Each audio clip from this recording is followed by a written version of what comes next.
Hello നമസ്കാരം. കാതോർക്കാമിന്റെ പുതിയ വീഡിയോയിലേക്ക് സ്വാഗതം. വീഡിയോ ഇഷ്ടമാവുകയാണെങ്കിൽ ചാനൽ സബ്സ്ക്രൈബ് ചെയ്യാനും വീഡിയോ ലൈക്ക് ചെയ്യാനും മറക്കരുത്. വീഡിയോയിലേക്ക് പോകാം. നിർമ്മാതാക്കൾ ഒഴിവാക്കി, സിനിമയില്ലാതായി, കരഞ്ഞുകൊണ്ട് രമ്യ കൃഷ്ണൻ. തെന്നിന്ത്യൻ സിനിമാ രംഗത്ത് നടിമാർക്ക് ഇനി എത്ര വലിയ നെഗറ്റീവ് വേഷം ലഭിച്ചാലും രമ്യ കൃഷ്ണൻ ചെയ്ത നീലാംബരി എന്ന കഥാപാത്രത്തിന് പിന്നിലായിരിക്കും സ്ഥാനം. 1999 പുറത്തിറങ്ങിയ പടയപ്പ എന്ന സിനിമയിൽ രജനീകാന്തിനൊപ്പത്തിനൊപ്പം നിന്ന് രമ്യ കൃഷ്ണൻ പെർഫോം ചെയ്തു. രമ്യ കൃഷ്ണന്റെ കരിയറിൽ വഴിത്തിരിവായ സിനിമയാണിത്. 90കളിൽ നായിക നടിയായി നിരവധി സിനിമയിൽ അഭിനയിച്ച രമ്യ കൃഷ്ണന് മുൻനിര നടിയായി മാറുക എളുപ്പമല്ലായിരുന്നു. പടയപ്പയ്ക്ക് മുമ്പ് നായികയായി ശ്രദ്ധിക്കപ്പെടാൻ രമ്യ കൃഷ്ണന് കഴിഞ്ഞിരുന്നില്ല. പല സിനിമകളും പരാജയപ്പെട്ടു. ചില പ്രൊജക്ടുകൾ നടന്നില്ല. അഭിനയിച്ച ഭാഷകളിലൊന്നും രമ്യയ്ക്ക് ഭാഗ്യം തുണച്ചില്ല. എന്നാൽ പടയപ്പ റിലീസ് ചെയ്തതോടെ എല്ലാം മാറി.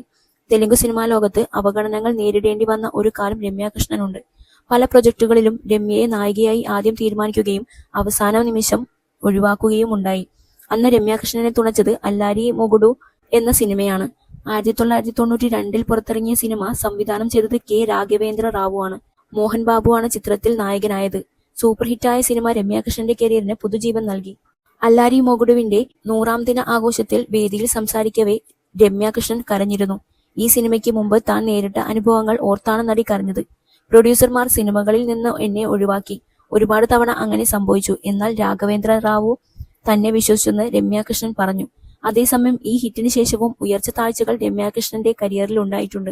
പടയപ്പയാണ് രമ്യയുടെ ഇമേജ് ബ്രേക്കിംഗ് മൂവിയായത്. പിന്നീട് വർഷങ്ങൾക്കിപ്പുറമാണ് സമാന അലയൊലികൾ ഉണ്ടാക്കിയ കഥാപാത്രം രമ്യയ്ക്ക് ലഭിക്കുന്നത്. ബാഹുബലി എന്ന സിനിമയിലെ രാജമാത എന്ന കഥാപാത്രം രമ്യ അനശ്വരമാക്കി. അന്തരിച്ച നടി ശ്രീദേവിക്ക് പകരമാണ് രമ്യ ഈ സിനിമയിൽ അഭിനയിച്ചത്.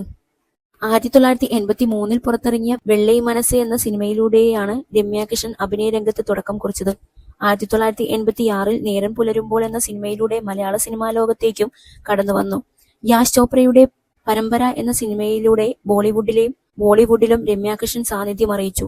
200ലേറെ സിനിമകൾ രമ്യ കൃഷ്ണൻ അഭിനയിച്ചിട്ടുണ്ട്. ബോളിവുഡിലെ പ്രമുഖ സംവിധായകൻ കൃഷ്ണ വംശിയെയാണ് രമ്യ വിവാഹം ചെയ്തത്. 2003 വിവാഹം. ഇരുവർക്കും ഒരു മകനുമുണ്ട്. ഋത്വിക് വംശി എന്നാണ് മകന്റെ പേര്.